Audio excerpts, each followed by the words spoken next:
વિગતવાર સમાચારો પર નજર કરીએ તો અમદાવાદ પશ્ચિમ બેઠકના 3 ઉમેદવારોને ચૂંટણી અધિકારીને નોટિસ ખર્ચની રકમમાં ફેરફાર ધ્યાને આવતા નોટિસ ફટકારવામાં આવી છે। ભાજપા કોંગ્રેસ અને બસપાના ઉમેદવારને નોટિસ ફટકારવામાં આવી છે। આપણે જણાવી દઈએ કે ઉમેદવારી ખર્ચને લઈને આ નોટિસ ઇલેક્શન કમિશને અહીં ફટકારી હતી, જેમાં આપણે જણાવી દઈએ કે અમદાવાદ પશ્ચિમ બેઠકના 3 ઉમેદવારોને ચૂંટણી અધિકારીએ નોટિસ ફટકારી છે।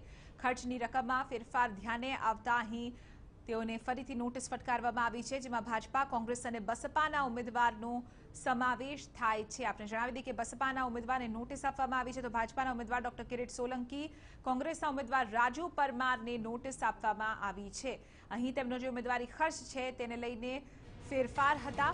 આજ મુદ્દે વધુ જાણકારી મેળવીશું ટીવી 9ના સંવાદદાતા પ્રતીક જાદવ પાસેથી। પ્રતીક, અમદાવાદ પશ્ચિમ બેઠકના 3 ઉમેદવારોને ચૂંટણી અધિકારીએ નોટિસ આપી છે, પ્રચાર ખર્ચની રકમમાં ફેરફાર છે। આખરે શું ધ્યાને આવ્યું છે ઇલેક્શન કમિશનના?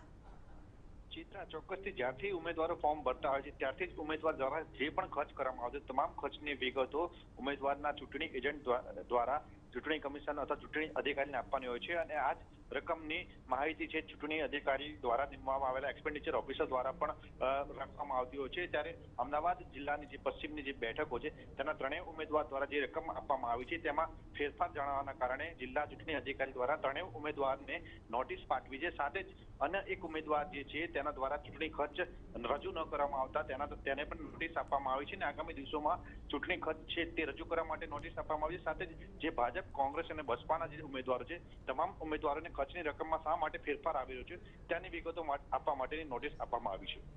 બિલકુલ, આભાર પ્રતીક, સમગ્ર મામલે જાણકારી આપવા બદલ। અમદાવાદ પશ્ચિમ બેઠકના 3 ઉમેદવારોને ચૂંટણી અધિકારી નોટિસ ફટકારી છે, જેમાં પ્રચાર ખર્ચની તેમની જે રકમ છે તેમાં ફેરફાર ધ્યાને આવતા તેમને ફરીથી નોટિસ આપવામાં આવી।